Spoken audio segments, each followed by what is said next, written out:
Welcome, bright, eager students, again on a Saturday morning, a little bit later than in past weeks, but I thought I'd give you a break, both last week and both the extra half an hour you got this morning. Today's question is, can money buy happiness? Now I want to start out by saying, when I was in grad school studying economics, I had a professor tell me, he said, we measure GDP, and if you're not familiar with GDP, it's a way that economists measure how much income an economy has.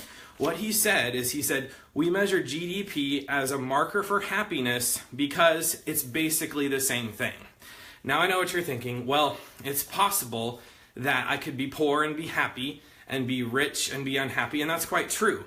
But when we're looking at numbers, when we're looking at the entire population of a country or of a continent or of a region, it's really hard to ascertain those inner feelings, okay? It's really hard to say, how does he or she feel today? Or how does he or she feel about his or her life circumstances? It's very difficult. So when you're measuring, it's very, very convenient to just use hard numbers. Now, you're very astute. So you can see here, I put some numbers here on the board.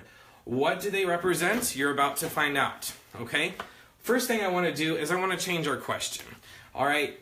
When we're thinking of money, we're thinking of things like, especially us in the US, when we have tight budgets and we're trying to make ends meet, things like that. We're thinking, oh, I don't have enough money to do this, or I have to, make a trade-off, something like that. What I want us to think about more is, can wealth, okay? Because wealth means more than money. Money is kind of a flexible term.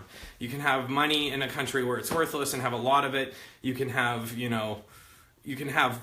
basically you can have wealth and not have money. And if you are, a lot of you are from the US, you are probably wealthy or you have access to wealth, but you may not feel like you have access to money. So let's concentrate more on the wealth, okay? Here are just some random markers, nothing scientific, but it's kind of a gauge for what we're looking at. 87 is the percentage of U.S. households with air conditioning in 2009, okay? 68 is the percentage of U.S. adults with smartphones, and that's a couple years old. That's 2015, all right? So this is your smartphones. Down here is your cell phones. Adults in the U.S. with cell phones in general, again from 2015. Now we're getting pretty high here, okay? Still talking U.S. numbers here. Households that have complete plumbing, that includes cold water, hot water access with pipes, and a flush toilet, that's 99%, but that's 1990 numbers. This morning, I was looking, I couldn't find any newer numbers. They kind of stopped doing that survey at that point. There are still some, I'm sure. All right, here's a very high percentage. What is this? Okay, don't take stuff for granted is another title of this lesson. This is the percentage of U.S. households with a refrigerator, okay? 99.8%. 113.6 million households, 113.4 have refrigerators, okay? Think about that. It's very, very basic. A refrigerator is like you can store food. You can take a sale and save money by putting meat or vegetables in a fridge, save it for later, freeze something.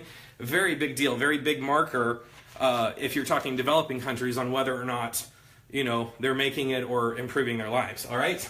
I know what you're thinking. 23, you're like, okay, Benjamin gave us all these high numbers for the U.S., now he's going to talk low numbers from developing countries. Well, 23%, I kind of tricked you here because, surprise, 23% is the percentage, the percentage of U.S. households with 2 refrigerators, okay? So it's not only do we have most people with 1, but a significant percentage of U.S. households have 2 refrigerators, all right?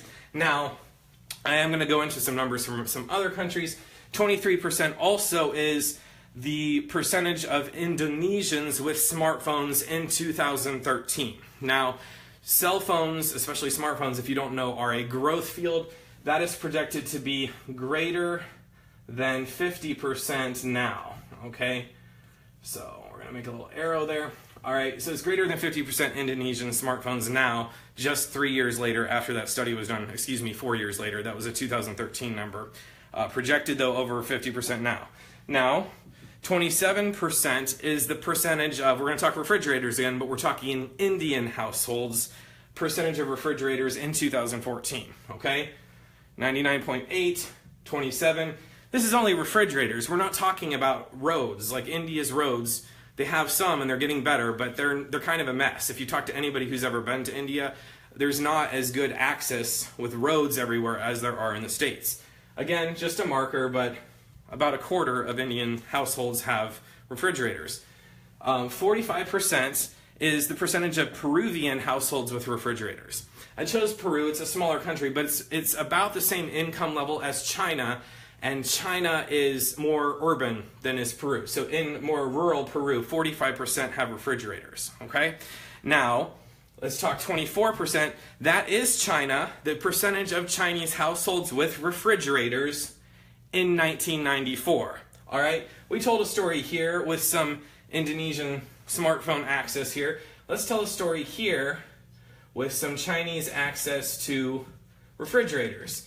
1994, 2013, so nearly 20 years, you have a jump from 24% up to 88% percentage of Chinese households with a refrigerator. Okay, so can wealth buy happiness? Can you store leftover food? Can you use it to, in poor countries? I read this fascinating article in The Economist before this lesson. Poor households do things like store sauces and store things like that, and then middle-class households in their refrigerator, they store like beer and fatty foods, and then rich people do all of the above, but then they also add organic and healthy foods. So what is this picture telling us? What is happening in Indonesia? Are you happier being able to connect with people on a smartphone? Sometimes not, right? Okay, you get in Facebook war or something. I understand something about that. But in general, you have more access to people, information, knowledge, even advertising. People criticize advertising, but you find products that help your life. I tell on purpose, sometimes I tell Facebook things about myself in order to get different or better ads, okay? China, that's a big story there. You talk about 1994, 2014. Do you think the Chinese are happier? Okay, different problems, yes. Here's a good comparison in the world, because these two countries, in my opinion, should be one country, and I hope they are again someday. But you have the ROK, which is the South Korea, the formal name, and then DPRK, which is North Korea. Same culture, very similar. I mean, people, as a group of people, they're the same. South Korea is one of the most connected countries by internet connectivity in the world. I think they're number one. Not so much in North Korea, okay? Republic of Korea, are they happy all the time? No. Okay, there's a phenomenon about, I read an article, they're starting to eat more alone, and they're wondering what does that mean for the future of our culture. People are eating more convenience breakfast foods and not eating the traditional Korean breakfasts, and they're saying there's this phenomenon of people eating on YouTube or some service, and they're eating food, and people pay to watch people eat because they're lonely and they want to watch people eat. This is South Korea. Okay, North Korea, they don't have that problem, but they have problems like the potato harvest was short, so how are we going to bridge until we get more rice shipments in and stuff like that. So we're worried about what are we going to eat. We're worried about why are we eating alone. It's still, we're not going to be perfect, but it's a big difference, okay? And by the way, the Republic of Korea, South Korea, they went through this very similar arc. 70 years ago, they were dirt poor, as was North Korea, okay? They got rich over the last century. This is not like they were always rich, okay? Countries often move up from there. So, can money buy happiness? I'm really not going to answer the question. Can wealth buy happiness? Okay, can wealth give you more options and make you more likely to have choices and to feel in control of your life and to improve your outcomes when treating diseases? Or last week I didn't do a video, I had a cold. I had $15 to go down to the store and get my my paternal grandmother's secret recipe for cough syrup, which 100% of the ingredient is blackberry brandy. Okay, if I was poor, I wouldn't even have money to do that. So can wealth give us options and basically, for all intents and purposes, increase our happiness? I think so. If you enjoyed this video, please like, comment, and share. If you're watching it later, I will post it on YouTube later. If you're watching on YouTube, please subscribe and share and comment. On Facebook too, if you're watching it and you're not my friend, you can either friend me or click the follow button so that you can get economic videos as I post them. And as always, remember, when we're looking for true happiness, true fulfillment, don't look to wealth or money, don't look left or right, but do look up. Have a good day.